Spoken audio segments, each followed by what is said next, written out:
ईमानदारी का इनाम। बहुत समय पहले की बात है। किसी गांव में बाबूलाल नाम का एक पेंटर रहता था। वो बहुत ईमानदार था, किंतु बहुत गरीब होने के कारण वो घर घर जाकर पेंट का काम किया करता था। उसकी आमदनी बहुत कम थी। बहुत मुश्किल से उसका घर चलता था।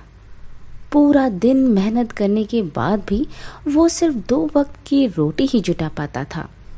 वो हमेशा चाहता था कि उसे कोई बड़ा काम मिले जिससे उसकी आमदनी अच्छी हो, पर वो छोटा काम भी बड़ी लगन और ईमानदारी से करता था।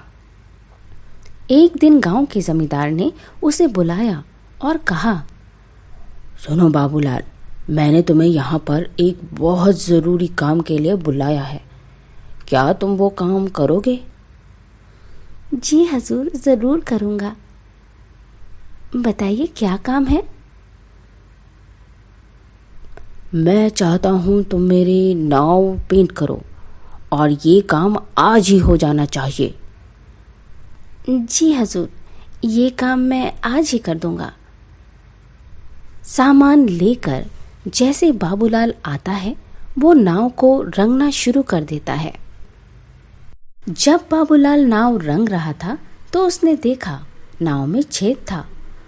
उसने सोचा, अगर इसे ऐसे ही पेंट कर दिया जाएगा तो ये डूब जाएगी।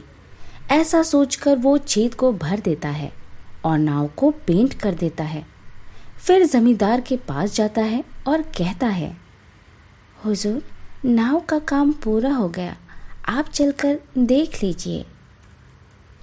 फिर वो दोनों नदी किनारे जाते हैं। नाव को देखकर जमींदार बोलता है, अरे वाह बाबूलाल, तुमने तो बहुत अच्छा काम किया है। ऐसा करो, तुम कल सुबह आकर अपना पैसा ले जाना। उसके बाद वो दोनों अपने अपने घर चले जाते हैं। अगले दिन जमींदार का परिवार उसी नाव में नदी के उस पार घूमने जाता है।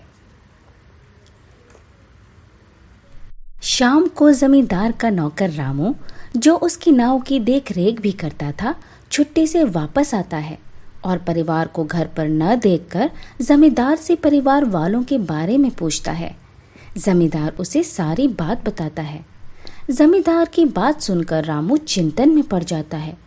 उसे चिंतित देखकर जमींदार पूछता है, क्या हुआ रामू, ये बात सुनकर तुम चिंतित क्यों हो गए? सरकार, लेकिन उस नाव में तो छेद था। रामू की बात सुनकर जमींदार भी चिंतित हो जाता है। तभी उसका परिवार पूरा दिन मौज मस्ती करके वापस आ जाता है। उन्हें सकुशल देखकर जमींदार चैन की सांस लेते हैं। फिर अगले दिन जमींदार बाबूलाल को बुलाता है और कहता है, ये लो बाबूलाल, तुम्हारी मेहनत का पैसा। तुमने बहुत बढ़िया काम किया है, मैं बहुत खुश हूँ। पैसे गिनने के बाद बाबूलाल हैरान हो जाता है, क्योंकि वो पैसे ज़्यादा थे।